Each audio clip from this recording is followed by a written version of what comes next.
जैसे लोग कहते हैं कि कंपनी चेंज करना सही है या गलत है। तो मुझे एक चीज समझ आई कि जब मैंने 12 साल इंडस्ट्री को दी है तो बहुत कुछ सीखा है, समझा है, और मुझे पता है कि अगर कोई अच्छी कंपनी हाथ लग जाए तो यहाँ से लोग बहुत बड़ा अमाउंट भी कमा सकते हैं। जिसको नेटवर्क बनाना आता ना वो कभी डरता नहीं है। आज आपने उसे स्विच किया है तो बहुत बड़ा रीजन ही रहा होगा और लॉन्गर टर्म ही आपने चीजें देखी होंगी। इंडस्ट्री में बहुत चीजों में बदलाव आया है। 25 साल पहले सोशल मीडिया नहीं होता था। ये बहुत कंट्रोवर्शियल है। सर, बहुत लंबे समय से लोग हमसे पूछ रहे हैं कि मानसर सोशल मीडिया पर नहीं है, मानसर कहाँ है, मानसर ने इतना बड़ा डिसीजन क्यों लिया। तो आज हमें मौका मिला है आपका सोशल मीडिया पर ही आप सभी को आंसर भी दें और लोगों के मन में जो सवाल है उन्हें क्लियर करें। बिल्कुल हर्ष, एक्चुअली मेरी जिम्मेदारी है लोगों के प्रति, और जो मैंने डिसीजन लिया उसके बारे में बात करेंगे। आज आप ना जो आपका पूछने का मन हो ना, आज आप खुल के पूछो मेरे से, मैं सारी चीज़ों का आंसर करूंगा। पर्सनली लोग मेरे पास भी बहुत सारे क्वेश्चन कर रहे हैं कि सर इसका पब्लिकली आप आंसर करो। तो लिमिट में रहते हुए जो भी चीज़ें संभव होंगी जिससे इंडस्ट्री को कोई नुकसान ना पहुंचे, मैं बिल्कुल उसके बारे में बात करने को तैयार हूँ।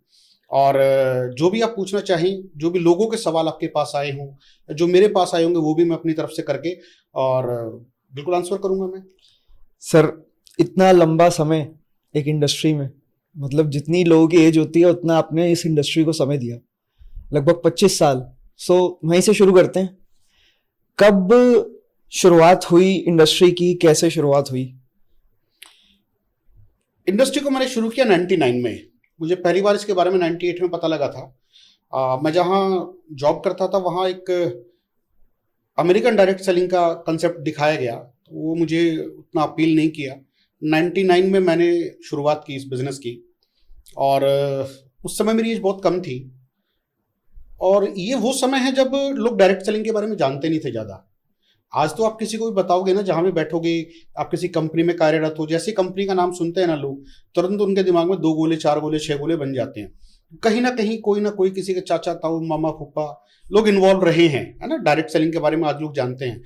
मैंने जब शुरू किया तब लोग इस इंडस्ट्री के बारे में बहुत कम जानते थे। मैं और मेरे कुछ साथी उस टाइम के जो भी अलग अलग कंपनियों से रहे हैं। तो जब हम लोग डायरेक्ट सेलिंग शुरू किया तो उसके पीछे अगर आपको रीज़न भी बताऊं कि मुझे क्या चीज़ अपील की, कुछ चीज़ें ऐसी कि जैसे प्लान दिखाते टाइम जब लोग बात करते हैं कि आप अपनी पसंद के लोगों के साथ काम कर सकते हो, माने जो लोग आपको पसंद हैं आप उनको चूज करके आप उनके साथ काम कर सकते हो। आप अर्ली रिटायरमेंट ले सकते हो, आप अपनी पसंद का जीवन व्यतीत कर सकते हो, आप अपने सपनों को पूरा कर सकते हो। नो डाउट ये बातें आज भी होती हैं। आज भी जब आप प्लान दिखाते हो किसी को, जब आप अप्रोच करते हो, तो आज भी अप्रोचिंग का तरीका तो यही है, उस टाइम भी यही था। बस लोग जानते नहीं थे इसके बारे में ज़्यादा। तो मुझे चीज़ें अपील हुई, मुझे लगा कि यार अगर मैं अपने सपनों को पूरा करना चाहता हूँ तो मुझे इस इंडस्ट्री का सहारा लेना पड़ेगा। लेकिन बहुत मेहनत करनी पड़ती थी। आज तो आप केवल कंपनी का प्लान शेयर कर सकते हो, उस समय तो लोगों को ये भी बताना पड़ता था कि एक्चुअली डायरेक्ट सेलिंग है क्या। वही ये कंपनी है, ये होलसेलर है, रिटेलर है, मीडिएटर है, तब कस्टमर तक पैसा पहुंचता है, विज्ञापन का पैसा बीच में जुड़ता है। तो वो सारी चीज़ें बताने के बाद फिर आप ये बताओगे कि कंपनी से यहाँ पर डायरेक्ट आ जाता है। तो ये सारी चीज़ें बताने के बाद शुरू करना पड़ता था। बहुत पसीना बहाया। मैं कहूँ कि आज इंडस्ट्री जिस मुकाम पे है, आज बहुत मैच्योर है पहले के मुकाबले। बहुत पसीना मेरा भी लगा और मेरे जैसे बहुत सारे साथियों का लगा है। मैं उन सबको भी थैंक यू बोलता हूँ जो बहुत पुरानी इस इंडस्ट्री के अंदर है। आज वो किसी भी कंपनी में हो, डजेंट मैटर, लेकिन पसीना हम लोगों ने बहाया है जिसका आज आप लोग फ़ायदा उठा रहे हो। तो वो जर्नी रही मेरी। और 2000 में फिर मैंने एक अन्य कंपनी के साथ काम किया।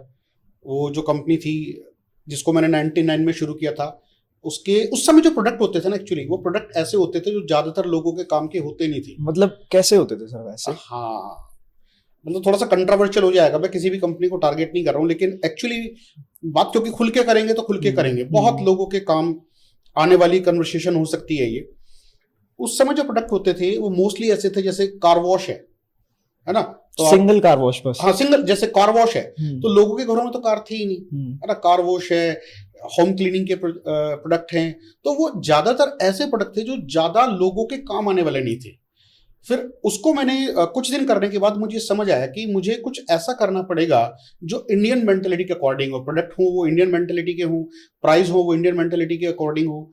तो वो सारी चीजें करते करते फिर मैं एक कंपनी को मैंने शुरू किया। नाम लेना ठीक नहीं होगा इस प्लेटफॉर्म पे, ओपन प्लेटफॉर्म पे किसी का भी नाम लेना ठीक नहीं है। अब 12 साल मैंने उसको दिया। वहाँ जो प्रोडक्ट थे वो सारे आम लोगों के और आम बजट के पॉकेट फ्रेंडली प्रोडक्ट हुआ करते थे, और 2 ग्रुप का ही प्लान था। उसके साथ मैंने 12 साल समय दिया। लेकिन कुछ समय के बाद चीज़ों को ना अपडेट करने की नीड होती है, तो अपडेशन के तहत कुछ ऐसी चीज़ें घटित हुई उस टाइम पे कि मुझे स्विच करना पड़ा, और 12 साल के बाद मैंने स्विच किया। कौन से ईयर में आपने फिर स्विच किया था? कुछ चैलेंज आया था वहाँ पे, थोड़ा सा गवर्नमेंट की तरफ से कुछ चैलेंज था। ओके। मोस्टली लोग पहचान ही जाएंगे, जो भी मेरा पॉडकास्ट सुनेंगे उनको इस चीज़ समझ आ जाएगी कि मैं किसके बारे में बात कर रहा हूँ। तो नवंबर 2011 में चैलेंज आया था, और उस कंपनी के साथ, और चैलेंज हमारे साथ भी आ गया था कि 12 साल देने के बाद देखो लोग ना हमेशा इस तलाश में होते हैं कि कब वो आपका मजाक उड़ाए और कब वो आपके फैसले को गलत साबित करें। मैं उन लोगों की बात कर रहा हूँ जो इस इंडस्ट्री का हिस्सा नहीं है। तो 2011 में जब वो चैलेंज आया तो हम लोग सभी लोग बिल्कुल वहाँ से आउट हो गए, खाली हो गए, क्योंकि कंपनी कुछ रेगुलेशंस के चलते कुछ दिन के लिए बंद हो गई थी। गवर्नमेंट के कुछ रेगुलेशंस ऐसे थे जिसके चलते वो कंपनी कुछ दिन के लिए वाइंड अप उसको करना पड़ा। तो मुझे एक चीज़ समझ आई कि जब मैंने 12 साल इंडस्ट्री को दिए हैं तो बहुत कुछ सीखा है, समझा है, और मुझे पता है कि अगर कोई अच्छी कंपनी हाथ लग जाए तो यहाँ से लोग बहुत बड़ा अमाउंट भी कमा सकते हैं। और 3-4 महीने बहुत अच्छी कंपनियों को मतलब मैंने चेक किया, उसका प्लान चेक किया, प्रोडक्ट चेक किए, और फिर मुझे समझ आया जिस कंपनी में मैं बिल्कुल लास्ट में था अभी, जिसको मैंने अभी स्विच किया है, उस कंपनी में मार्च 2012 में मैंने शुरू किया, और जीरो से शुरू किया। लोगों को लगता है कि पुरानी टीम आ जाती है, ऐसा नहीं होता। कुछ लोग इसलिए भी हिम्मत नहीं कर पाते कि सर पुरानी टीम नहीं आएगी, लेकिन मेरा मानना है कि जिसको नेटवर्क बनाना आता ना वो कभी डरता नहीं है। अगर कुम्हार के मटके फूट जाएं तो वो कुम्हार डरता है, इसे बनाने नहीं आते, लेकिन जिसे बनाने आते तो कभी घबराता नहीं है। जीरो से नेटवर्क शुरू किया 2012 में, और वो सारी अचीवमेंट ली जो मैं पिछली कंपनी में नहीं ले पाया था। बहुत सारी अच्छी चीज़ें रही, मैं कंपनी के टॉप लेवल तक गया, अपनी एक बहुत हैंडसम इनकम मैंने वहाँ से ली, फॉरेन ट्रिप्स लिए, कार वहाँ से कई सारी मैंने खरीदी। और ऐसा नहीं कि मैंने खरीदी, बहुत सारे जो मेरे साथ लोगों ने शुरू किया था, जिन्होंने मुझ पर भरोसा किया था, बहुत सारे लोगों के सपने वहाँ पूरे हुए।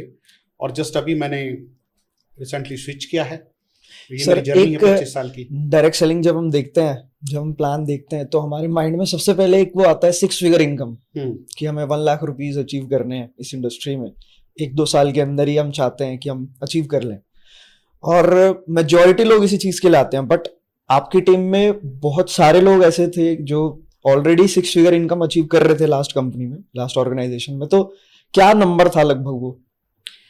नंबर बहुत बड़ा था एक्चुअली। तकरीबन 500 लोग ऐसे थे जिनकी महीने की इनकम 6 फिगर में थी। 500? हाँ, 500 लोग ऐसे थे। हालांकि अभी तो थोड़ा सा डाउनफॉल के बाद उतनी किसी भी कंपनी में उतनी फिगर नहीं है, लेकिन जब मैं टॉप पे था, जब मेरा बिजनेस टॉप पे था, तो मोर देन 500 लोग ऐसे थे जिनकी महीने की इनकम 6 फिगर में थी, 1 लाख से ज्यादा थी। तो ये सर मैं कहूँगा कि एक बहुत बड़ी अचीवमेंट, सबसे बड़ी यही है कि टीम में इतने सारे लोगों ने इतनी बड़ी इनकम अचीव करी, और आपने दूसरी ऑर्गेनाइजेशन को भी 12 साल दिए और आज आपने उसे स्विच किया है, तो बहुत बड़ा रीजन ही रहा होगा, और लॉन्गर टर्म ही आपने चीजें देखी होंगी। पर यहाँ पे एक और चीज आती है सर कि इन 25 साल की जर्नी के अंदर बहुत सारी चीजें बदली, गवर्नमेंट की रेगुलेशंस आई, मार्केट चेंज हुई, लॉकडाउन आया, नोटबंदी आई, तो इतने सारे आपने अप्स एंड डाउन्स दोनों देखे, आपने हाईएस्ट ऑफ हाईज भी देखे हैं, लोएस्ट ऑफ लोज भी देखे हैं, आपने लोगों को बनाया भी है, बनते देखा भी है। तो आपको क्या लगता है कि उस समय में जब आपने शुरू किया था और आज इंडस्ट्री में क्या फर्क है, और किस डायरेक्शन में आज इंडस्ट्री मूव कर रही है? बहुत अच्छा सवाल है। एक्चुअली पहले तो मैं ये क्लियर कर दूं कि मैंने किसी को नहीं बनाया, बनाने वाला परमात्मा है। लोग मेहनत करते हैं, मेरा काम डायरेक्शन दिखाने का है, और मेरे सीनियर्स ने मुझे डायरेक्शन दिखाई, मैंने लोगों को डायरेक्शन दिखाई। आगे भी मैं बिल्कुल कोशिश करूंगा कि लोगों को सही चीज़ें बताने की कोशिश करूं। बाकी तो लोगों के हाथ में होता है, आपकी अपनी मेहनत है। आप जितनी मेहनत करेंगे, अगर प्लेटफॉर्म सही है तो आप बहुत तरक्की करेंगे। इंडस्ट्री में बहुत चीज़ों में बदलाव आया है। 25 साल पहले सोशल मीडिया नहीं होता था, तो चीज़ें लोगों तक लेट पहुंचती थी, टेक्नोलॉजी उतनी डेवलप नहीं थी, इन्फॉर्मेशन का बिल्कुल आईटी का जमाना आज आ गया है, तो बहुत चीज़ों में बेनिफिट हमें मिला है। इंडस्ट्री मैच्योर नहीं थी पहले, ना, लोग सुनना पसंद नहीं करते थे। एक बहुत कॉमन सवाल होता था, आज सवाल चेंज हो गया, पहले होता था कंपनी भाग गई तो क्या होगा। सर तो ये मतलब जब ये सवाल आता था कि कंपनी भाग गई तो मतलब भागती थी? हाँ बिल्कुल, उस तरह की चीजें होती थी। देखो हमेशा स्कैम तो चलते हैं, है ना, ऑलवेज चलते हैं, अलग अलग तरह के थे। आज भी हैं, ऐसा नहीं है कि आज नहीं है, बस चीजें बदल गई हैं, तरीके बदल गए हैं। तो कंपनियां सच में वाइंड अप हो जाया करती थी, तो इसलिए लोगों का सवाल होता था कि कंपनी अगर चली गई तो क्या होगा। आज लोगों का सवाल होता है कि प्रोडक्ट बेस की बजाय ये, या आज लोग कंपनसेशन प्लान पे बात करना सीख गए हैं। लोगों को समझ हो गई है कि कंपनसेशन प्लान पे भी लोग बात करें। पहले लोग इसके बारे में नहीं जानते थे, आज इस बारे में बात होती है कि कितने परसेंट बांटा जाता है, किस तरीके से बांटा जाता है, कितने लोग कामयाब हो सकते हैं, कितनी डेप्थ तक प्लान जाएगा, है ना। वो सारी चीजों पे आज लोग बात करते हैं, तो मैच्योरिटी है। दूसरा, पहले अचीवर नहीं होते थे, बहुत कम लोग थे जो 6 फिगर में अर्न करते थे। आज बहुत सारी कंपनियां हैं जो 6 फिगर में लोगों को अर्न करा पा रही हैं, अलग अलग प्लेटफॉर्म से लोग अर्न कर रहे हैं। तो इंडस्ट्री को एक बल मिला है। अगर डेटा की बात करें तो लास्ट फाइनेंशियल ईयर में 18,000 करोड़ से ज़्यादा इंडस्ट्री पार कर चुकी है अलग अलग कंपनियों में। और नीति आयोग की रिपोर्ट ये कहती है कि 2025 तक तकरीबन हम लोग 64,000 करोड़ का व्यापार करेंगे।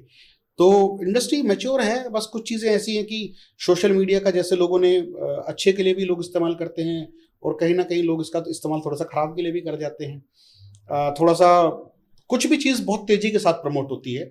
पहले जब कभी नेगेटिविटी आती थी तो तेज़ी के साथ प्रमोट नहीं होती थी, लेकिन आज वो बहुत तेज़ी के साथ मल्टीप्लाई होती है। मतलब कैसी सर? जैसे आपने बताया कि इस बीच में काफी सारी कंपनीज गलत भी थी जो स्कैम करती थी, तो कोई एक ऐसा मोमेंट जहाँ पे, या ऐसी कोई कंपनी जो बंद हो चुकी हो अब, लेकिन आपको देखते ही लगा था कि लोग इसमें क्यों कर रहे हैं? बहुत सारी हैं, मैं नाम लेने से थोड़ा बचना चाहूंगा, लेकिन फिर भी मैं एक कंपनी का नाम तो ले सकता हूँ। लेकिन ये ना होता किस वजह से है, जब लोग काम नहीं करना चाहते। भाई आप काम किए बगैर, टर्नओवर दिए बगैर कैसे बिजनेस को डेवलप करोगे? डायरेक्ट सेलिंग क्या है? भाई टर्नओवर का गेम है ना। आप टर्नओवर क्रिएट करोगे अपनी टीम के द्वारा, कंपनी को एक वॉल्यूम मिलेगा, तभी तो कमीशन बटेगा। लेकिन लोगों को ये लगता है कि कुछ ना करना पड़े और पैसा आ जाए। तो एक कंपनी बीच में आई थी, स्पीक एशिया, क्योंकि वो बंद हो गई तो उसका नाम ले सकता हूँ, बाहर की कंपनी थी। इसमें क्लिक क्लिक पे पैसा मिलता था कि आपको हम एक सर्वे करने के लिए दे देंगे, क्लिक क्लिक करोगे आप और उस पर आपको पैसा आता जाएगा। तो ये कैसे संभव है? कैसे क्लिक क्लिक पे? और देखो क्या होता है ना, इस तरीके का फॉर्मेट ये लोग बनाते हैं कि आम आदमी उनके लालच में आ जाता है। आप किसी के भी साथ कोशिश कर लो, आप ये बोलोगे कि भाई आपके साथ में लग करके मेहनत करूंगा, टर्नओवर क्रिएट करेंगे और हम पैसा बनाएंगे। ये कहते कुछ नहीं करना, बस आपको क्लिक क्लिक करना है। तो आदमी उस लालच में आ जाता है, कुछ नहीं करना पैसा आ जाएगा। हाँ, कुछ नहीं करना पैसा आ जाएगा। और कुछ लोगों को आता भी है, ऐसा नहीं है कि नहीं आता, पैसा आता भी है, लेकिन वो पैसा कहां से आता है? और इस आज जिस तरह की चीजें चल रही है ना, तो छोटी सी कहानी आपको सुनाता हूँ, उससे बहुत अच्छे तरीके से ये चीज क्लियर हो जाएगी। बिल्कुल। एक गांव में बहुत सारे बंदर थे, और वो बंदर इतने थे कि लोगों की कभी रोटी उठा ले जाते थे, कभी कपड़े उठा ले जाते थे, है ना, कभी हाथ में से कुछ छीन के ले गए, कभी किसी कपड़े फाड़ दिए। तो बंदर उस गांव के लिए बहुत बड़ी प्रॉब्लम थी। और जब भी कोई प्रॉब्लम होती है ना, कोई आपदा होती है, तो किसी के लिए अपॉर्चुनिटी होती है। हमेशा आपदा में अवसर छिपा होता है। तो इतने बंदरों को देख करके किसी को ये समझ आया कि मैं इससे व्यापार कर सकता हूं, मैं बिजनेस चला लूंगा। तो शहर से एक आदमी आया और उसने कहा भाई मुझे बंदर खरीदने हैं। एक बहुत बड़ा पिंजरा वो साथ में लेके आया। तो उसने कहा कि मुझे बंदर खरीदने हैं और मैं 10 रुपए का एक बंदर खरीदूंगा। पुराने समय की बात है, तो 10 रुपए वैल्यू करते थे। तो लोगों ने कहा कि यार ये तो बंदर तो हमें तो परेशान ही करते हैं, और ये आदमी हमें पैसे भी देगा बंदर के बदले में। तो लोगों ने पकड़ पकड़ करके उसको 10-10 रुपए बंदर बेच दिए। उसने उठाए और सारे बंदर जो है धीरे धीरे करके पिंजरे में बंद करना शुरू कर दिया। अब बंदर थोड़े से कम दिखने लगे और उनको पकड़ना थोड़ा हार्ड होने लगा। तो यानी लोग जितनी मेहनत करते थे, 10 रुपए अब उन्हें उस मेहनत के बदले में कम लगते थे। ये बात वो बिजनेसमैन जानता था। उसने कहा अब बंदर लूंगा 20 रुपए का। तो 20 रुपए का लालच थोड़ा सा बढ़ा। लालच बढ़ा तो लोगों ने फिर से मेहनत करके बंदर पकड़ के लाके उसको देने शुरू कर दिए। अब धीरे धीरे करते करते बंदर और कम हो गए। फिर बंदर उसने 30 रुपए का किया, तो 30 रुपए में लोगों ने और मेहनत करके लाने शुरू कर दिए। बंदर नाम मात्र के रह गए, अब बहुत कम बंदर थे। अब उसने एक अनाउंसमेंट की, बंदर पकड़ने वाले ने, तो जानता था ना लोगों की मेंटेलिटी कि अब मैं बंदर खरीदूंगा 50 रुपए का। 10 रुपए से शुरू, हाँ 10 रुपए से शुरू किया। अब मैं बंदर खरीदूंगा 50 रुपए का। बंदर तो थे नहीं। उसने ये बोला कि मैं शहर जा रहा हूं और मेरा ये असिस्टेंट यहाँ पे है, ये बंदर खरीदेगा आपसे, मंडे को मैं वापस आऊंगा, तब तक आप मेरे असिस्टेंट को 50 रुपए का बंदर मैं खरीदूंगा, आप इसको कर देना। तो वो शहर चला गया। अब गांव वाले बड़े परेशान, हमने तो सारे बंदर 10-10 में दे दिए, 20-20 में दे दिए, अब 50 रुपए का है। तो अब विचलन अंदर पैदा हुआ, लालच, ग्रीड, और वो इसी तरीके से काम करती है। साइकोलॉजी है ना, जो स्कैम करते हैं उनकी साइकोलॉजी होती है लालच, लोगों के अंदर ग्रीड कैसे पैदा करनी है ना, उत्सुकता कैसे पैदा होगी। तो वो जो ऑनर था वो तो शहर चला गया, अब लोग बड़े परेशान हैं। तो जो उसका असिस्टेंट था ना, वो लोगों के पास आया कि क्या दिक्कत है। बोले यार बंदर तो अब ये 50 का खरीदेंगे, हमारे पास तो है ही नहीं। तो बोला तुम एक काम करो, मुझसे 40 का खरीद लो, जो पिंजरे में बंद है, जाओगे। हाँ, जो पिंजरे में बंद है बंदर, वो तुम मेरे से 40 का खरीद लो, और जब मेरे बॉस मंडे आएंगे उन्हें 50 का बेच देना। लोग तुरंत तैयार, ग्रीड। वो सारे बंदर जो उन्होंने 10-10 रुपए में खरीदे थे, वही सारे बंदर गांव वालों को 40-40 रुपए में बेच करके रफू चक्कर। यही होता है, टिक टिक क्लिक क्लिक सर्वे, यही हुआ। तो बहुत सारी चीजें आज भी इस तरीके की हैं, चेंजेस है इंडस्ट्री के अंदर, लेकिन अच्छी कंपनियां भी हैं, ऐसा नहीं है। बहुत अच्छे प्रोडक्ट आ गए पहले के मुकाबले। जैसे मैंने पहले बोला, प्रोडक्ट उतने यूजफुल टाइप होते थे, हाँ, यूजफुल नहीं थे। आज यूजफुल प्रोडक्ट हैं, कंपनियां हेल्थ के प्रोडक्ट को लेकर के आ रही हैं, लोगों को हेल्थ बेनिफिट्स बहुत ज्यादा मिले हैं, पे आउट बहुत अच्छे मिलने शुरू हो गए हैं। तो चेंजेस तो है इंडस्ट्री के अंदर आज। और सर जैसे आपने टर्नओवर बोला कि टर्नओवर बहुत मैटर करता है, जितना हम टर्नओवर देते हैं उतना ही हमारी टीम में डिस्ट्रीब्यूशन होता है। तो एक फिर भी एक आइडिया कि आपका हाईएस्ट अगर किसी एक मंथ का टोटल टर्नओवर सर कितना रहा होगा पूरी टीम से? या एक ईयर का भी आप बता सकते हो? ईयर का बहुत ज्यादा हो जाएगा, ईयर का तो बहुत ज्यादा हो जाएगा। मैं मंथ का करता हूँ। एक मंथ का जो मेरा हाईएस्ट टर्नओवर रहा है वो तकरीबन 35 करोड़ के आसपास रहा है। और इसमें से डिस्ट्रीब्यूशन लगभग 30-35% रहता है तकरीबन। हाँ, 35% के आसपास आप डिस्ट्रीब्यूशन मान के चल सकते हो। तो आप देख लो कि 35 करोड़ का 35% कितना होगा, 40 करोड़ के आसपास भी रहा होगा उस महीने का टर्नओवर। जो सर जब आपने मतलब शुरू किया था 1999 में, तब आपने सोचा था कि इतना बड़ा हो जाएगा? नहीं, देखो यही मैं कहना भी चाहता हूं कि ये इंडस्ट्री मल्टीप्लाई करती है चीजों को। आप अपने सिंगल एफर्ट्स डालते हो कहीं भी, लेकिन धीरे धीरे करके जब नेटवर्क आपके साथ बनने लगता है तो वो एफर्ट्स मल्टीप्लाई हो जाते हैं और आप इतना बड़ा टर्नओवर कर जाते हो कि एक अच्छा खासा बिजनेसमैन नहीं कर सकता। उस साल जो मेरी टर्नओवर थी वो 300 करोड़ की थी। कंपनीज नहीं हो पाती सर, बिल्कुल बिल्कुल कंपनियां नहीं कर पाती। डायरेक्ट सेलिंग कंपनीज मतलब हजारों कंपनीज नहीं कर पाई होंगी इतना टर्नओवर कभी। आपने केवल डायरेक्ट सेलिंग में नहीं, वैसे भी सारी कंपनियां होती हैं जो नहीं कर पाती इतना टर्नओवर। और उसकी वजह से एक अच्छी चीज ये रही कि अगर आप देखें तो तकरीबन 35% पैसा तो नेटवर्क के अंदर गया है। तो इसीलिए 500 लोग थे जिनकी इनकम 6 फिगर में थी। और इसमें सर यहाँ पे ये भी चीज आती है कि आपने टाइम पीरियड दिया, आपने पहले दिन से ये नहीं सोचा था कि सीधा ही बहुत बड़ा करेंगे। जैसे आज लोग अगर शुरू करते हैं तो सोचते हैं ट्राई करके देख लेते हैं, 6 महीने में हुआ, 3 महीने में हुआ तो ठीक है, नहीं तो ये कभी भी ना ट्रायल बेस पे चलेगा ही नहीं बिजनेस। ट्रायल बेस पे स्कीम्स चलती हैं, कंपनियां चलती हैं, ट्रायल वाला नहीं है बिल्कुल भी। ये कैरियर की बात है। आप पहले सोचो समझो ठीक से कि इस बिजनेस के अंदर आपके लिए क्या है, इस कंपनी के अंदर आपके लिए क्या है, और जिस लीडरशिप को आप ज्वाइन करने जा रहे हो उस लीडरशिप के अंदर आपके लिए क्या है। उसके बाद आपको ट्राई नहीं करना है, जान लगा देनी है। ट्राई तब करना होता है जब आपसे पहले किसी ने अचीव ना किया हो वहां पे, है ना, तब ट्राई करना चाहिए। लेकिन आप देख रहे हो कि जहां आप गए हो वहां आपसे पहले लोग अच्छा पैसा बना रहे हैं, उसी प्लान से बना रहे हैं, तो फिर ट्राई की नहीं, फिर आपको ताकत लगानी चाहिए। तो सर इतना बड़ा बिजनेस क्रिएट करने के बाद आप कंपनी के one of the highest levels में से थे, और उसमें से काफी सारे आपके teammates one of the highest levels में से थे। तो इतना बड़ा डिसीजन स्विच करने का आपको क्यों लेना पड़ा?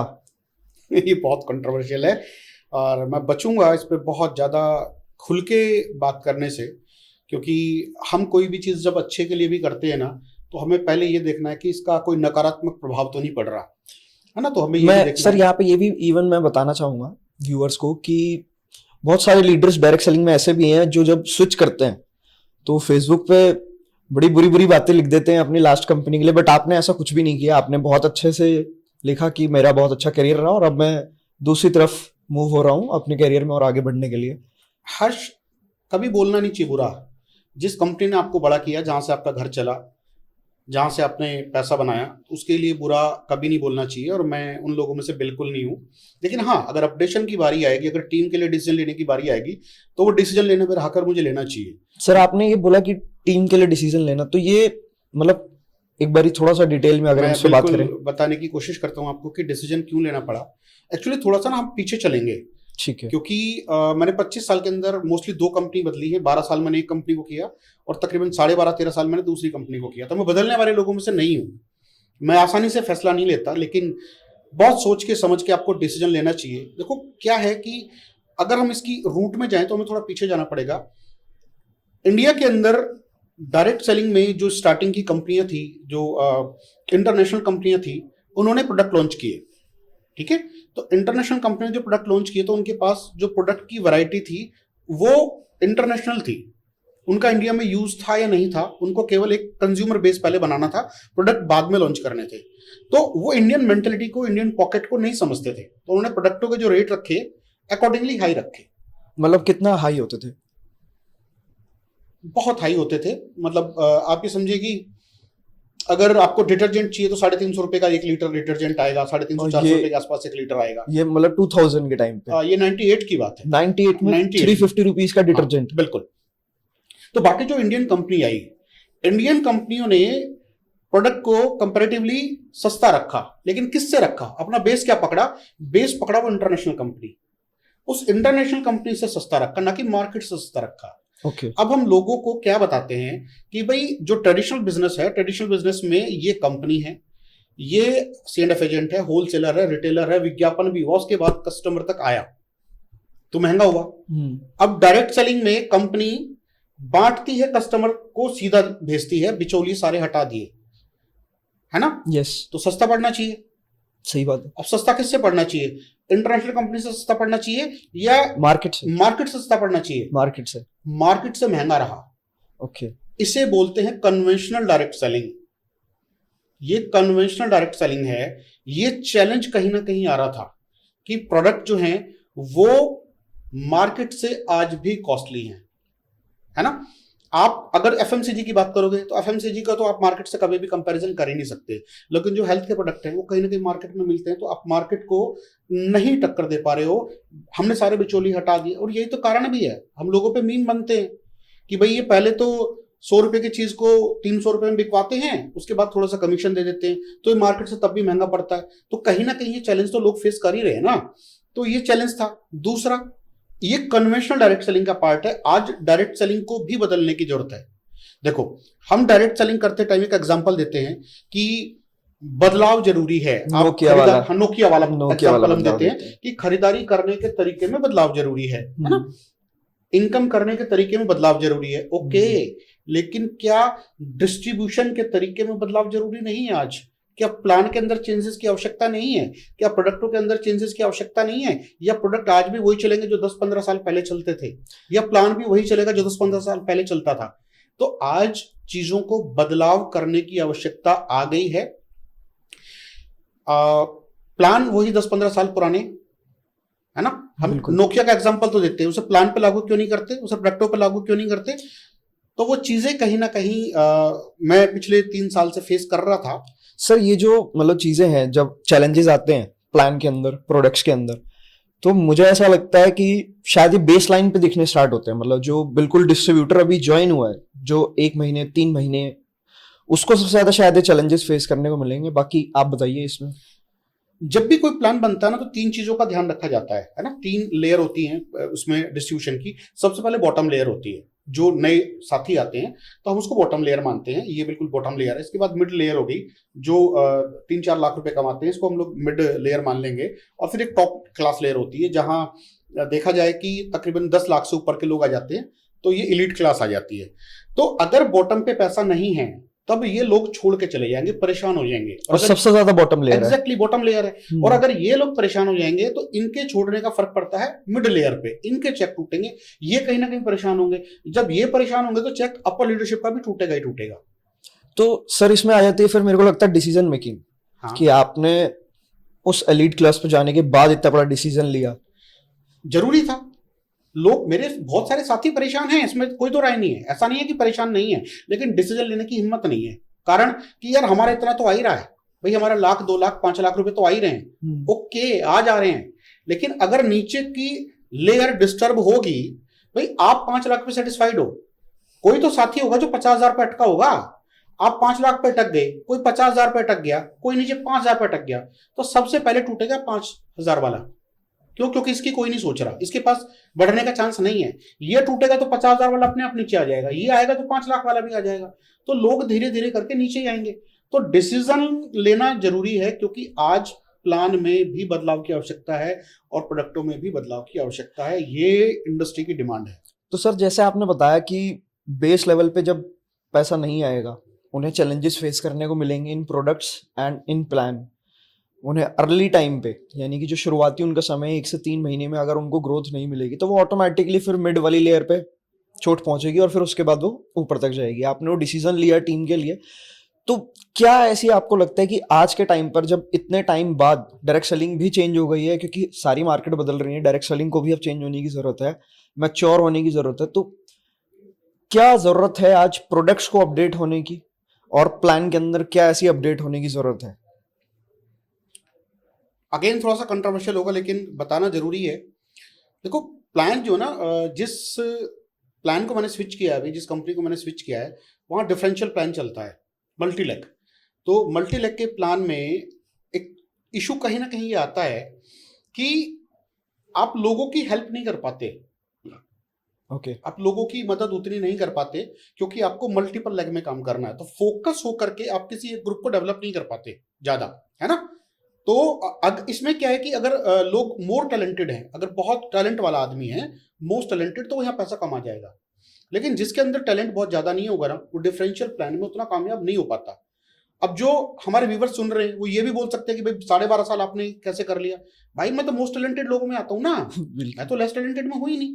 लेकिन नेटवर्क के अंदर ऐसे बहुत सारे साथी होते हैं जो उतना कामयाब नहीं हो पाते।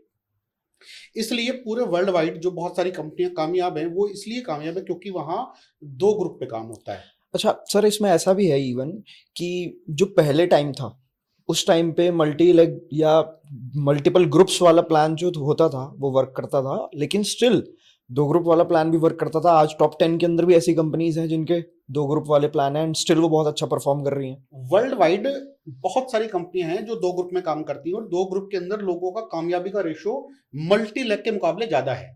लेकिन अब यहां पर क्या है, अब आप कहोगे कि फिर 2 ग्रुप के बारे में, क्योंकि यहां पर एक स्ट्रेटजी के तहत काम किया जाता है। वो स्ट्रेटजी क्या है? 3C। 3C। पहला, कन्विंस करो। फर्स्ट C, कन्विंस करो। सेकंड C, कंफ्यूज करो। और थर्ड C, करप्ट घोषित कर दो। मतलब ये कैसे? ये ऐसे होता है कि जैसे सपोज करो मैंने अभी स्विच किया, यस। तो सबसे पहले जिन साथियों को मैं अप्रोच करूंगा, उनको दूसरे साथी कन्विंस करेंगे। ओके। ठीक है, नहीं सुनना, ठीक, नहीं बैठना, चाय पे नहीं बैठना, फोन कॉल नहीं नहीं उठाना। उठाना, हाँ। ये कन्विंस करना होता है। ठीक है। दूसरा, वो कंफ्यूज कर देंगे हैं कि ये तो गलत जगह चले गए, इस तरह के प्लान काम नहीं करते, तो ये कंफ्यूज कर दिया जाएगा। और तीसरी चीज, अगर ये कंफ्यूजन से भी काम नहीं चलता, तो करप्ट घोषित कर देंगे। कुछ मिल गया होगा, कंपनी में पार्टनरशिप है, पत्ती सेट हो गई होगी। बहुत कंट्रोवर्शियल बोल रहा हूं, लेकिन अगर नहीं बोलूंगा तो फिर आप मुझसे पर्सनल पूछते हो कि आप पब्लिकली आके जवाब दो। तो बोल रहा हूं कि 3C पे काम होता है। या तो आपको कन्विंस करेंगे, नहीं काम करेगा तो आपको कंफ्यूज करेंगे, और थर्ड फिर आपको करप्ट घोषित कर देंगे।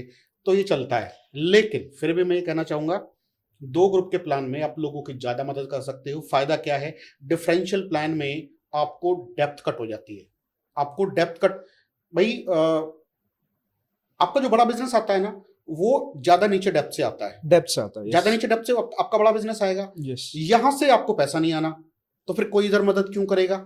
सेम लेवल पे सेम लेवल पे इनकम बंद हो जाती है। अब सेम लेवल पे बोलूंगा तो लोग बोलेंगे कि कंपनी को टारगेट कर रहा है। मैं बिल्कुल नहीं कर रहा, लेकिन जो जेन्युइन चीज है वो तो बतानी पड़ेंगी ना। आप अगर सेम लेवल पे आ गए, या आपका डाउनलाइन आपसे बड़े लेवल पे आ गया, तो आपको इनकम नहीं आएगी। दूसरा, आप डेप्थ से बाहर अगर हो गए, जो कि मोस्टली बिजनेस होता है डेप्थ, बड़े बिजनेस की मैं बात कर रहा हूँ, छोटे बिजनेस से बात नहीं कर रहा। बड़ा बिजनेस डेप्थ से बाहर हो गया, आपको पैसा नहीं आएगा। दूसरा, आप साइडों पे काम करते जाओगे। लोग अगर साइडें नहीं अपनी मैनेज कर पाए तो पैसा नहीं आएगा। मगर थोड़े से भी बिजनेस वॉल्यूम से रह प्लान गया का तो डिफरेंशियल प्लान में एक मॉड्यूल ऐसा बन जाता है, नोइंगली और अननोइंगली पैसा, जो प्रोडक्ट है वो कट पे बिकता है। ये बहुत बड़ी प्रॉब्लम डिफरेंशियल प्लान की है। मैं माफी चाहता हूं, मैं किसी को टारगेट नहीं कर रहा हूं, लेकिन जो सच्चाई है वो मैं उजागर कर रहा हूं जी। और सर जो शुरुआती जो बेस लाइन है, मेरे को ऐसा लगता है कि पहले जो टाइम था, आज से अगर हम 5-7 साल पहले जाएं, तो एक बेस लाइन को 10,000 रुपये कमाने के लिए शायद वो 3-4 महीने रुक जाते थे। बट क्या आज आपको लगता है कि एक बेस लेवल जो आज कोई पर्सन ज्वाइन कर रहा है वो 10,000 रुपये कमाने के लिए 4-6 महीने होल्ड कर जाएगा? नहीं, ये इसलिए दिक्कत है कि 10,000 रुपये कमाने के लिए 6 महीने होल्ड करते थे आज से 10 साल पहले। तब 10,000 रुपये की वैल्यू आज के मुकाबले बहुत ज़्यादा हुआ करती थी, लेकिन आज 10,000 रुपये की वैल्यू उतनी ज़्यादा नहीं है, इसलिए लोग बहुत तेजी में होते हैं।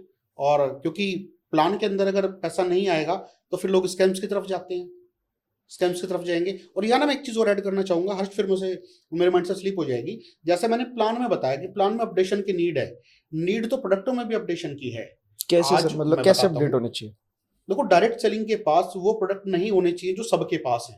कॉमन हाँ, प्रोडक्ट कॉमन है। प्रोडक्ट नहीं होने चाहिए। सब कंपनियों के पास एक जैसे प्रोडक्ट हैं। तुलसी ले लो, है ना, नोनी ले लो। नहीं मैं नहीं बोलूंगा, लेकिन आंवले का रस ले लो, जामुन का रस ले लो। अब डायरेक्ट सेलिंग में कायदे में तो आपको एक मैन्युफैक्चरर होना चाहिए। भाई, आप अगर एक मैन्युफैक्चरर हैं, मैन्युफैक्चरिंग करते हैं, आप उसे डायरेक्ट कर रहे इवन हैं। जब सर हम प्लान भी बताते हैं तो हम ये बताते हैं कि आप एक्चुअली में एक मैन्युफैक्चरिंग कंपनी के साथ सीधा डायरेक्टली लेकिन कनेक्ट हो बहुत रहे सारी कंपनियां आज मैन्युफैक्चरिंग नहीं करती। हो। बहुत बड़ी बड़ी कंपनियों के पास अपना मैन्युफैक्चरिंग का सेटअप नहीं है। अच्छा, मैन्युफैक्चरिंग होने का सर सबसे पहला बेनिफिट क्या होता है अगर किसी कंपनी के पास एक बहुत बड़ी मैन्युफैक्चरिंग है? आप देखो, बहुत सारे फायदे हैं, लेकिन पहले मैं एक बार प्रोडक्ट वाला जी पार्ट जी, पूरा जरूर कर लूं। जरूर जरूर। प्रोडक्ट आपके पास ऐसे होने चाहिए जिसकी मोनोपोली आपके पास, वो फॉर्मुलेशन आपके पास ऐसी है कि वो दूसरी कंपनी के पास नहीं है। ओके। तो वो अगर आपके पास प्रोडक्टों की मोनोपोली है, तब तो आप कर जाओगे ना बड़ा काम, अगर आपके पास ऐसा प्रोडक्ट है तो। क्योंकि हम जिसको भी शेयर करेंगे वो फिर सिर्फ हमसे ही ले सकते हैं। ठीक है, मोनोपोली Yes. आपकी होनी जरूरी है। दूसरा, आपने पूछा कि मैन्युफैक्चरिंग का सेटअप होने का क्या फायदा है। देखो, मैन्युफैक्चरिंग का सेटअप अगर आपके पास है तो 2-3 चीजों में आपके बड़े फायदे हो जाते हैं। पहला, आप रेट में बहुत अच्छा आप दे सकते हो। रेट आपके कोई मीटअप नहीं कर पाएगा अगर आपका अपना प्रोडक्शन है, क्योंकि थर्ड पार्टी को आपको देना पड़ेगा। तो अगर आपकी अपनी मैन्युफैक्चरिंग है, रेट आपकी पसंद के होंगे, मार्केट में कोई बीट नहीं कर पाएगा आसानी से। सेकंड, आप प्रोडक्ट की अवेलेबिलिटी आसानी से करा पाओगे, प्रोडक्ट कभी शॉर्ट नहीं होगा, कभी एक्सपायरी का प्रोडक्ट नहीं होगा। तो मैन्युफैक्चरिंग के अपने बहुत सारे फायदे हैं। प्रोडक्ट शॉर्ट नहीं होगा, प्रोडक्ट एक्सपायर नहीं होगा आसानी से, और रेट आपके कोई compete नहीं कर पाएगा। तो ये मैन्युफैक्चरिंग के अपने फायदे हैं। ओके। और कैसे प्रोडक्ट, मतलब मोनोपोली वाले प्रोडक्ट आने चाहिए? मोनोपोली वाली प्रोडक्ट, बहुत सारी ऐसी हेल्थ चैलेंजेस हैं कि उसमें जैसे एक एग्जांपल मैं देता हूँ, एक बहुत बड़ा इशू है पीसीओडी। यस। उस पे अगर कोई प्रोडक्ट किसी कंपनी के पास है, अगर है, और वो फॉर्मुलेशन किसी दूसरे के पास नहीं है, तो वो मोनोपोली है आपकी, जो कि एक बहुत बड़ा हेल्थ इशू है। जैसे मैं एक एग्जांपल देता हूँ आपको, थायराइड आज के टाइम पे एक बहुत बड़ा थायराइड है, बिल्कुल Yes. बहुत बड़ा सेगमेंट है। तो इसके लिए अगर आपके पास कोई प्रोडक्ट है तो आपकी मोनोपोली है। ओके, मतलब ऐसे प्रोडक्ट्स जो लोगों के पास ना हो और जब हमारे पास हो तो हम इजीली शेयर भी कर पाए उन्हें। सबके पास ना हो। यस, सबके पास ना हो। और प्लान के अंदर सर जो अपडेटेशन है जो होना चाहिए, मतलब जल्दी इनकम आनी चाहिए। एक पर्सन अगर आज ज्वाइन कर रहा है तो उसको फर्स्ट वीक, फर्स्ट मंथ में ही अच्छे इनकम आनी चाहिए, तभी वो होल्ड करेगा। प्लान को 3 चीजों पे फिर से ध्यान रखना है, जैसे मैंने लास्ट में बताया। सबसे पहले आपको बॉटम को सपोर्ट करना है। ओके। अगर बॉटम को अच्छा पैसा आ रहा है, ठीक है, और जल्दी आ रहा है, जल्दी आ रहा है, अगर बॉटम सेटिस्फाइड है तो मिड को अपने आप पैसा आ जाएगा, और अगर मिड को पैसा आ रहा है तो टॉप प्लेयर को अपने आप पैसा आ जाएगा। सबसे ज्यादा ध्यान हमें बॉटम का रखना है। बॉटम के बाद प्लान इस तरीके से हो कि मिड में भी पैसे का फ्लो ठीक हो और टॉप प्लेयर पे भी पैसे का फ्लो ठीक हो। तो मोस्टली मैं कहूंगा बॉटम लोडेड हो प्लान। ओके। और सर यहाँ पे एक सवाल आता है जो बहुत सारे लोगों ने इवन सोशल मीडिया पे भी पूछा और बोला भी, मैं वहां से आपसे थोड़ा सा जानना चाहूंगा। जैसे लोग कहते हैं कि कंपनी चेंज करना सही है या गलत है, और अगर आज कोई ऑलरेडी डायरेक्ट सेलिंग के अंदर है तो उसे क्या देखना चाहिए, कि उसे क्या डिसीजन लेना चाहिए, अगर वो सोच रहा हो या नहीं सोच रहा हो, या उसे क्यों सोचना चाहिए? पहला, जैसे आपने बताया था कि आपने टीम के लिए डिसीजन लिया, तो इसे इनकम की तरीके से देखें, या कई बार ऐसा होता है कि हम किसी कंपनी के अंदर है तो हमारा कंपनी से बहुत लगाव हो जाता है कि नहीं कंपनी बहुत बड़ी है बट इनकम नहीं आ रही, टीम को इनकम नहीं आ रही बट फिर भी बस कंपनी में ज्वाइंड है, तो यहाँ पे क्या सही है क्या गलत है? देखो, कंपनी चेंज करना गलत नहीं है अगर आपकी इंटेंशन सही है। क्योंकि आपने अपने करियर के अंदर अगर स्विच भी किया तो बहुत लॉन्गर टर्म पीरियड देख के किया कि मैं इसको बहुत लंबे समय के लिए करूंगा। देखो, अगेन मैं बोल रहा हूँ कि कंपनी स्विच करना कभी गलत नहीं होता अगर आपकी इंटेंशन ठीक है। तो अगर आपकी इंटेंशन रॉन्ग है तो फिर एक डिफरेंट चैप्टर है। लगाव की बात करें तो भाई 12 साल एक बहुत लंबा टेन्योर होता है, 12.5 साल मुझे बहुत लगाव है। और लेकिन बात होती है कि डिसीजन इसलिए लिया जाता है, अगर आपको लोगों के अंदर ग्रोथ नहीं दिख रही तो डिसीजन लेना पड़ता। कंपनी चेंज करना गलत नहीं है अगर आप इंटेंशन सही और आपकी जो पैरामीटर्स है वो ठीक है चेक करने के, तो कभी भी गलत नहीं है।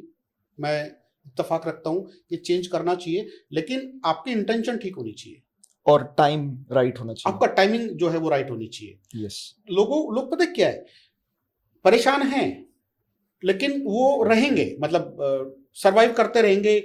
डिफिकल्टीज में हैं, चैलेंजेस है, लेकिन उनको ये डर लगता है कि अगर मैं किसी और जगह गया तो पता नहीं मैं कर पाऊंगा नहीं कर पाऊंगा। अरे क्यों नहीं कर पाओगे? जब आपने यहां किया तो वहां भी कर जाओगे। अब जैसे मैंने आपको बताया था कि CCC का यूज होता है, यस। है ना?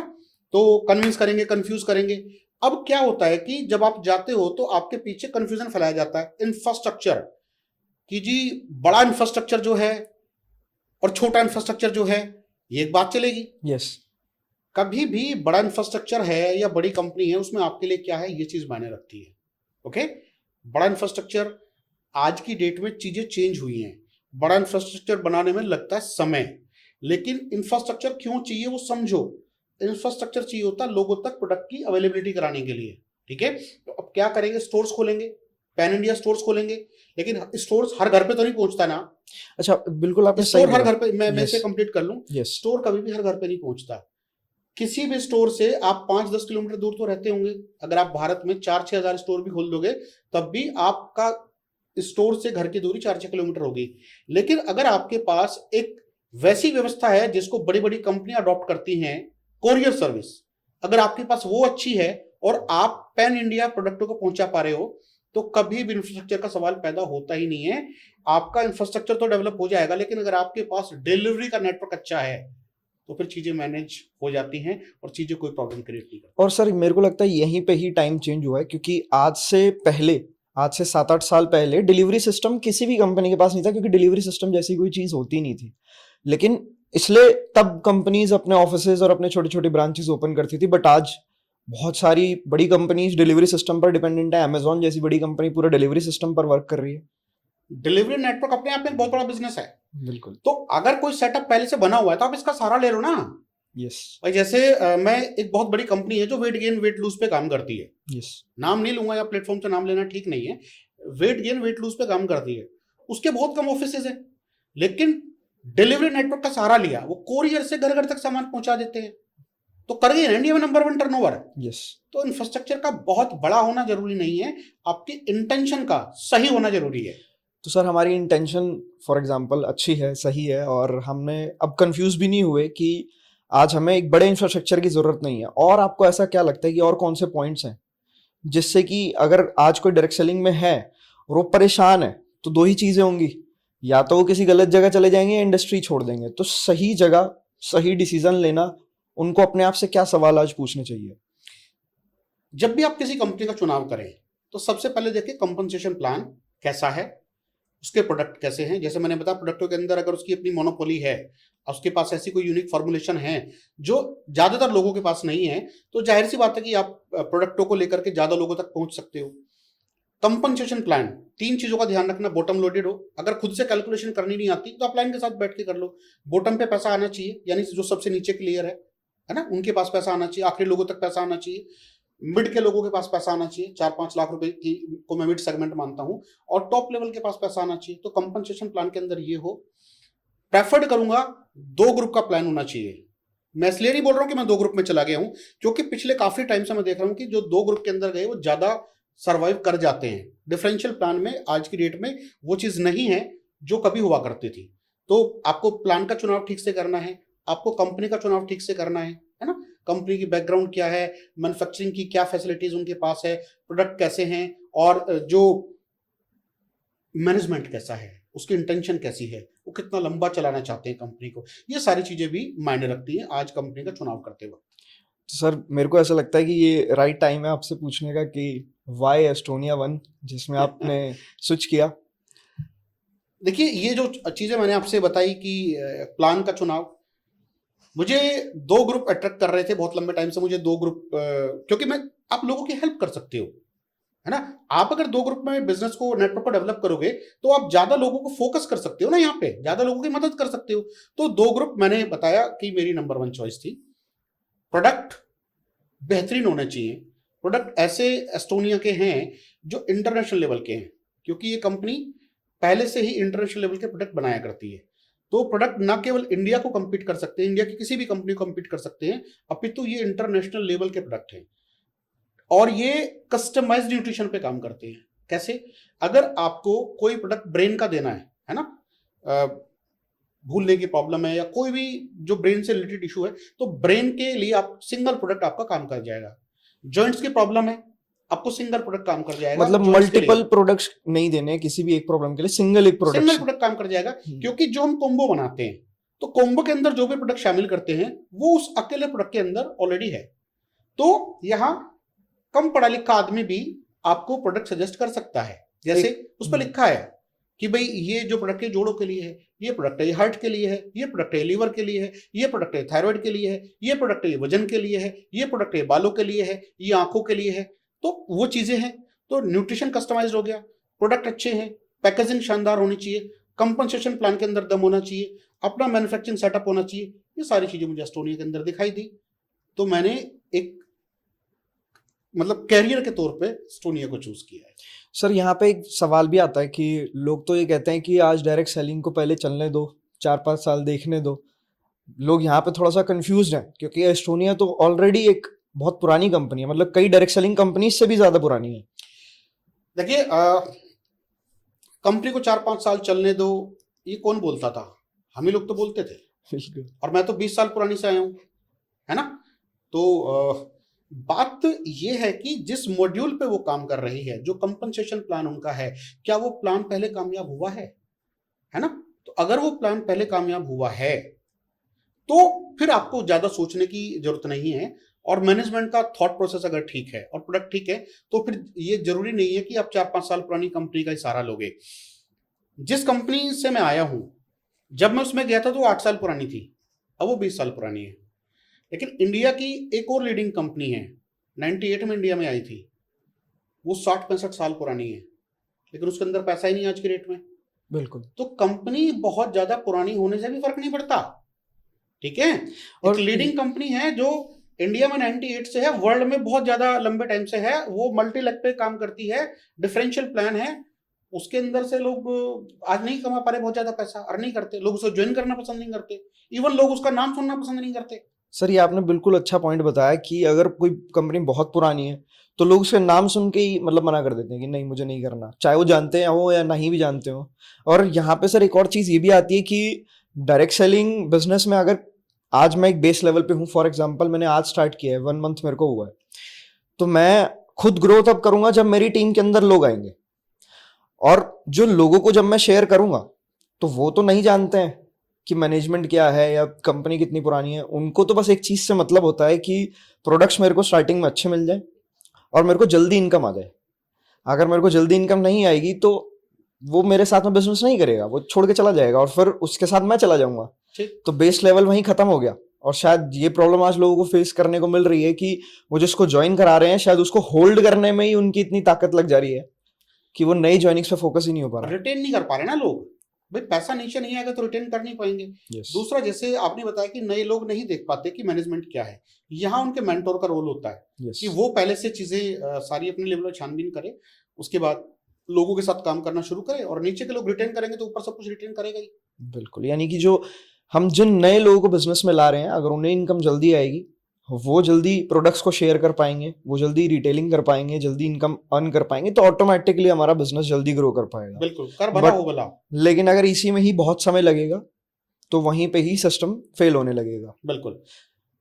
और सर आपको क्या लगता है कि आज जैसे इतना टाइम चेंज हो गया तो उसमें डायरेक्ट सेलिंग ऑनलाइन और सोशल मीडिया में कैसे मूव हो रही है और कैसे और बेहतर होना चाहिए इसके अंदर, क्योंकि लोग सोशल मीडिया को भी डायरेक्ट सेलिंग में दो तरीके से यूज करते हैं, सही और गलत। तो उसमें आपका क्या टेक है? सोशल मीडिया को मैं यहाँ पे एक टूल के जैसा मानता हूँ कि सोशल मीडिया एक टूल है। मैं भी सोशल मीडिया का सहारा ले रहा हूँ लोगों से बात करने के लिए। मैं भी फेसबुक चलाता हूँ, मैं भी इंस्टा चलाता हूँ, लेकिन उस पर मैं डालता क्या हूँ, है ना? तो मेरा कंटेंट क्या है? क्योंकि देखो, एज ए रोल मॉडल आपको लोग फॉलो करते हैं। आप क्या कंटेंट डालते हो ये लोगों की जिंदगी पर असर डालता है। एज ए टूल, जैसे मैंने बताया कि सोशल मीडिया है, उसको कैसे भी आप यूज कर लो। ये एक वेपन है, जैसे गन है तो गन एक वेपन है। गन को लेके लोग देश की रक्षा भी करते हैं, गन को लेकर के लोग किलिंग भी करते हैं, है ना? तो बहुत सारी गलत सलत चीजें भी करते हैं। तो गन तो एक टूल है, इसी तरीके से सोशल मीडिया भी एक टूल है। अब हो क्या रहा है कि क्योंकि एक चलन चल गया, एक होड़ है, लोग कई बार मैच्योर कंटेंट नहीं देते, और ये थोड़ा सा लोगों की भी एक फितरत है कि वो नेगेटिव चीजों की तरफ ज्यादा आकर्षित होते हैं, है ना? अगर जैसे आज का ये पॉडकास्ट है, तो अगर आप इसका टाइटल ये रखोगे कि मैंने क्यों छोड़ी एक्स कंपनी, तो ज्यादा लोग देखेंगे, है ना? क्योंकि लोग नकारात्मक चीजों की तरफ ज्यादा अट्रैक्ट होते हैं, ब्रेन नेगेटिविटी को ज्यादा अडॉप्ट करता है। तो सोशल मीडिया पे जो लोग अपना कंटेंट परोसते हैं, अब देखो किस किस पे के लिए रोस्टिंग एक बहुत बड़ा इस पे वो हो गया। जैसे लोग नेता को रोस्ट करते हैं, लोग एक्ट्रेस और एक्टर्स को लोग ट्रोल करते हैं, तो उसके बाद बहुत बड़ा सब्जेक्ट बन जाता है डायरेक्ट सेलिंग। इसके अंदर भी तो बहुत बड़े बड़े लोग हैं ना, तो लोग अपना कंटेंट नेगेटिव करने के लिए कहीं से कुछ उठाते हैं।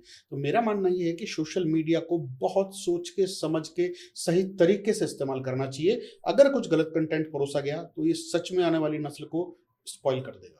तो बहुत अच्छे तरीके से इसको यूज करना चाहिए। मैं इसको बिल्कुल भी बुरा नहीं मानता, बहुत फायदा मिला है यार जूम से। भाई लॉकडाउन लगा, अब मुझे लॉकडाउन पे जूम का पता लगा, तो आज बेशक लॉकडाउन नहीं है, लेकिन मैं जूम की मदद से अगर मुझे लखनऊ में किसी को प्लान दिखाना है तो मैं जूम से दिखा सकता हूँ। चीजें बहुत अच्छी हैं अगर आप इनका इस्तेमाल ठीक से करो, है ना? अच्छा, दूसरा क्या है कि बहुत सारे लोग केवल ऑनलाइन करना चाहते हैं बिजनेस को, कि हम तो ये ऑनलाइन करेंगे, ऑनलाइन लीड जनरेट करेंगे। करो, फायदा लो, लेकिन आपको ऑफलाइन भी जाना पड़ेगा। देखो, आज आप और मैं बैठे हैं, अगर हम चाहते तो उसको ऑनलाइन कर सकते थे, हम लोग जूम पे कर सकते थे, लेकिन एक जो आई कांटेक्ट होता है, जो वाइब्स ट्रांसफर होती हैं, वो हमेशा ऑफलाइन ही होती हैं। तो इसको ठीक से इस्तेमाल करो, ये बहुत रेवोल्यूशन वाली टेक्नोलॉजी है।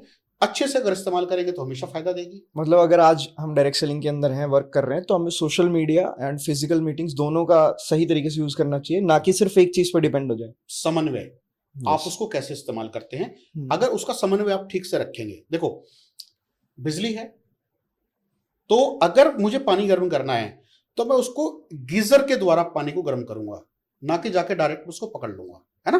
तो आप सहारा लो टेक्नोलॉजी का, लेकिन सही तरीके से सहारा लो, ठीक है ना?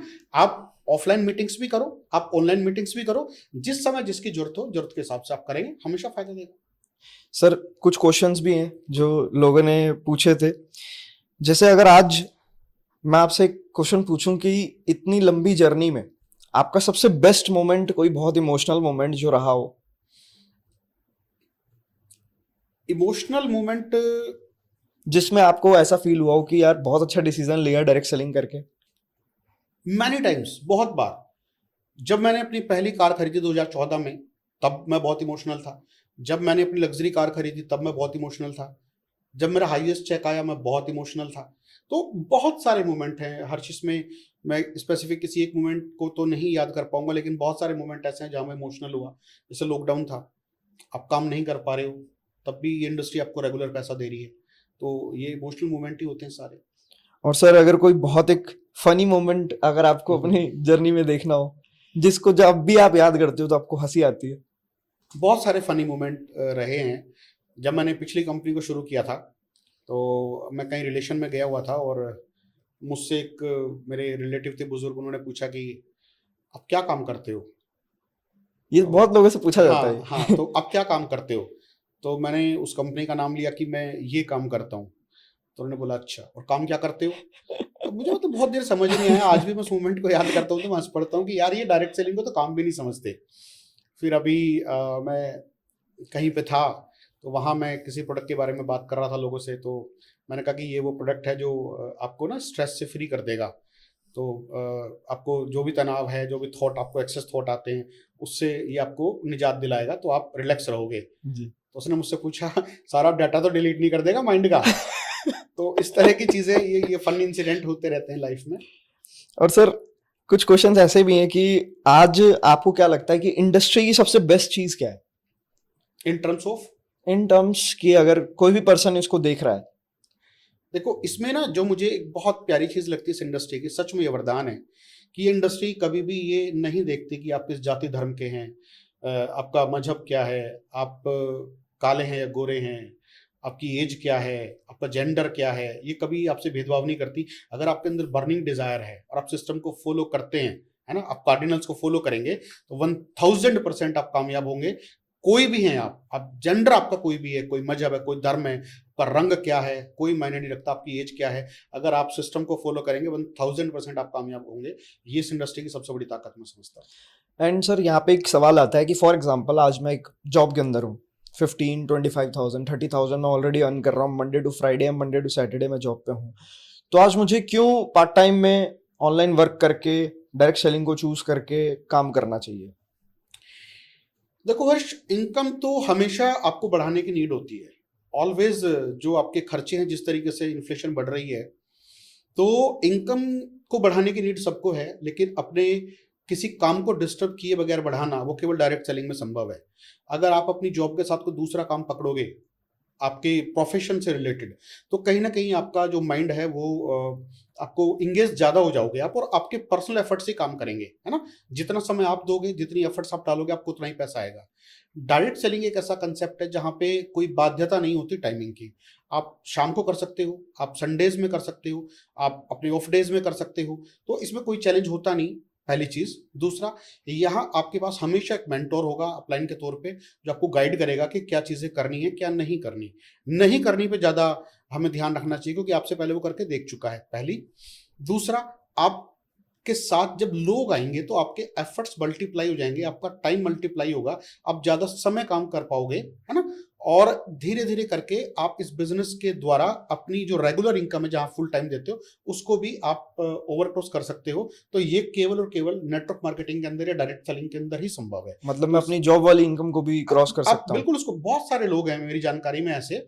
मेरी पिछली कंपनी में एक सज्जन थे, 53 साल उनकी एज थी, और वो इंजीनियर थे मतलब जॉब में थे, अभी अभी भी वो हैं, और उनका जो 1.5 लाख रुपए सैलरी थी, उन्होंने उस कंपनी को पार्ट टाइम शुरू किया, और 3 साल के अंदर उनका चेक हो गया 6 लाख रुपए।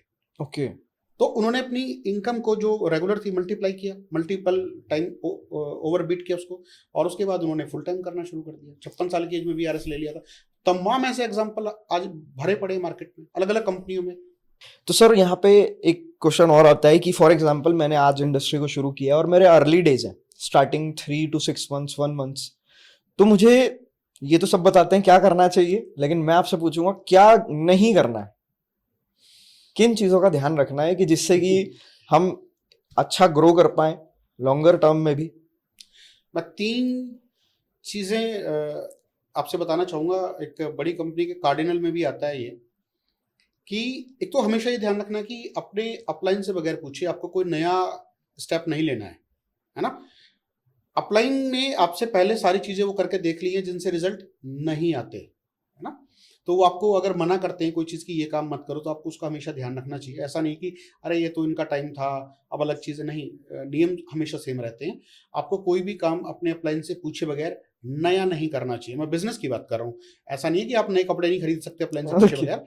आप अपने इसमें हमेशा ध्यान रखें कि कोई नया स्टेप नहीं लेना, बिजनेस के अंदर नहीं लेना, ध्यान से ये चीज है। दूसरा, आप, ये अपलाइन के लिए है, आप अपने डाउनलाइन के बिजनेस कोच हैं, लाइफ कोच नहीं है, ये ध्यान रखना है। कभी किसी की लाइफ में दखलंदाजी नहीं करनी। आप बिजनेस में साथ हैं, आप बिजनेस तक के साथ रहें, फैमिली में इन्वॉल्वमेंट ना करें कि ये नहीं करना, वो नहीं करना। लाइफ कोच ना बने किसी के, क्योंकि इससे भी लोग कहीं ना कहीं नाराज हो जाते हैं ना। लोग अपलाइन ज्यादा इंटरफेयर कर जाते हैं लोगों की लाइफ में, वो नहीं करना। और never play with someone's ego, किसी की ईगो के साथ कभी खिलवाड़ नहीं करना। Never play with someone's money, किसी के साथ पैसे का लेन देन नहीं करना। और never play with someone's Honey, हमेशा ये ध्यान रखना है कि अगर ग्रुप के अंदर फीमेल्स हैं तो उनसे किस तरीके से हमारा व्यवहार हो, किस तरीके से चीज़ों का ध्यान रखें, कैसे मर्यादा का ध्यान रखें। हमेशा मैं ये बात स्टेज से भी बोलता था, आज भी आपके इस प्लेटफॉर्म से बोल रहा हूँ, इन चीज़ों को अगर आप हमेशा ध्यान रखेंगे, कभी भी आपके बिजनेस के अंदर कोई चैलेंज नहीं आएगा। इनका हमेशा ध्यान रखना चाहिए, खासतौर से आज के युवाओं को। और सर जो लोग ऑलरेडी इंडस्ट्री में 3 से 5 साल दे चुके हैं, आपको क्या लगता है कि उनके माइंडसेट में क्या चीज़ों का ध्यान होना चाहिए? क्योंकि कई बार ऐसा होता है कि जब हम बहुत समय दे देते हैं तो हमारी माइंडसेट भी चेंज हो जाता है, डायरेक्शन चेंज हो जाती है, हम जिस चीज़ के लिए आए होते हैं वो तो मिल गई होती है। ये आपने बहुत अच्छा सवाल पूछा, और ये बहुत लोगों के साथ इशू है कि 3 से 5 साल के बाद ना वो अपना मोटिव भूल जाते हैं, है ना। उन्हें फिर लोगों की लाइफ में भी दखलंदाजी देनी है, वो डिक्टेटर भी बन जाते हैं, वो रिलैक्स भी हो जाते हैं, वो प्लान नहीं दिखाते, मैनेजर बन जाते हैं एक्चुअली ना, टीम को मैनेज करना चाहते हैं, पर्सनल भूल जाते हैं कि उन्हें पर्सनल उनकी क्या ड्यूटीज हैं या जिम्मेदारियां। मैं कहूंगा, देखो जब आप इस बिजनेस में आते हो ना तो आपका एकमात्र ध्येय होता है स्टार्टिंग में पैसा कमाना। बाद में 3 से 5 साल के बाद ये कम हो जाता है, आदमी चला जाता है ग्लैमर की तरफ। नाम, मुझे नाम चाहिए, है ना, मुझे फेसबुक पे रीच चाहिए, कितने लाइक आए हैं मेरे फोटोज पे, कितनी रीच मेरी रील की है। आप इसके लिए नहीं आए थे बिजनेस में, आपका प्राइमरी टारगेट था पैसा। उसी को फोकस, जब भी कभी ऐसा लगे ना तो आप बस केवल ये देख लेना आप आए क्यों थे, तो उसको आप ध्यान रखो और हमेशा नए इंसान के तरीके से प्लान दिखाना जारी रखो। लोग क्या करते हैं, अपनी प्रोस्पेक्टिंग बंद कर देते हैं, ये कभी नहीं करना। अगर आप अपनी प्रोस्पेक्टिंग हमेशा जारी रखेंगे, हमेशा प्लान दिखाते रहेंगे, तो आप ऑलवेज तरक्की करते रहोगे इस बिजनेस के अंदर। और हमेशा ये ध्यान रखना कि आप आए क्यों थे बिजनेस के अंदर, तो ऑब्वियसली पैसा। और सर यहाँ पे ये भी तो होता है कि कई बार जब कोई टीममेट परेशान होता है, मेहनत कर रहा होता है, और वो ऐसे एक लीडर के पास जाता है जिनको 3 साल हो गए हों, और वो बोलता है कि सर मेरे को फील्ड में प्रॉब्लम्स आ रही हैं, लेकिन कई बार अपलाइन वहाँ पे बोलता है तुम मेहनत ही नहीं कर रहे, तुम काम ही नहीं कर रहे, तो वो ऐसे बोल के और छोड़ देते हैं। बट जो एक्चुअली में फेस कर रहा है प्रॉब्लम, नहीं, वो इसमें क्या है कि सही से काउंसिल करो, उसको सही से सुनो। ये मत सोचो यार, आप ये समझो ना, आप भी तो वहीं से आए हो, यस भाई सास भी तो कभी बहू थी ना। तो आप ये समझो कि जब आप नए आए थे तो आपने जो स्ट्रगल फेस किए वही वो नया साथी फेस कर रहा है। ठीक है, आज आपको ज्यादा पैसा आने लगा है, लेकिन उसकी पीड़ा को समझो, उसकी पीड़ा को समझो और उसको वो सॉल्यूशन दो जो आपको आपके अपलाइन ने दिया था या किसी कारण से नहीं दिया। तो आप इसको सॉल्यूशन दो, समझाओ क्या नहीं करना। जैसे मैंने कार्डिनल बताए, फील्ड में किस तरीके से प्रोस्पेक्टिंग करनी है, कैसे सारी चीजें करनी है, वो नए साथी को बताओ। उसको कभी भी अकेलापन फील मत होने दो यार, ये भी आपके लिए एक बहुत बड़ा बिजनेस खड़ा कर सकता है। ये नया बंदा भी, जो नया साथी है, नया डिस्ट्रीब्यूटर, बहुत बड़ा बिजनेस खड़ा कर सकता है। बस इसको नया मत समझो, उसको वो सारी चीजें गाइड करो, उसे फील कराओ कि आप उसके अपने हो, है ना। अच्छा व्यवहार उसके साथ करो, मैनेजर मत बनो। सर अब हम चलते हैं एंडिंग की तरफ, और यहाँ पे एक हमारा रैपिड फायर रहेगा जिसमें मैं आपसे मल्टीपल चीजें पूछूंगा, 2 ऑप्शंस, और उसमें से आपको एक चूज करना है जल्दी जल्दी। तो सर प्रोडक्ट और प्लान? बोथ। प्रोडक्ट के अंदर भी, जैसे मैंने बताया, मोनोपोली होनी चाहिए। प्रोडक्ट आपके पास ऐसे होने चाहिए जो नए युग के प्रोडक्ट हैं, और अगर प्लान में दम नहीं है तो कोई प्रोडक्ट काम नहीं करेगा, और प्रोडक्ट में दम नहीं है तो कोई प्लान काम नहीं करेगा। तो ये बोथ कॉम्बिनेशन, और ये डेडली कॉम्बिनेशन है। अगर आपके पास प्लान भी अच्छा है और आपके पास प्रोडक्ट भी अच्छे, डेडली कॉम्बिनेशन है ये। सर प्लान और मैनेजमेंट? Again both. इसलिए बोथ क्योंकि अगर प्लान बहुत अच्छा है और मैनेजमेंट की इंटेंशन अच्छी नहीं है तब भी दिक्कत होगी, और अगर मैनेजमेंट बहुत अच्छी है, प्लान में दम नहीं है, तब भी काम नहीं करेगा। Again both. Sir base leadership और टॉप लीडरशिप? Base leadership. आपके पास बेस लीडरशिप अच्छी होनी जरूरी है ना। देखो, मैं भी बेस से शुरू किया ना मैंने, टॉप लीडरशिप पे मैं तब पहुंचूंगा जब मेरी बेस लीडरशिप स्ट्रांग होगी।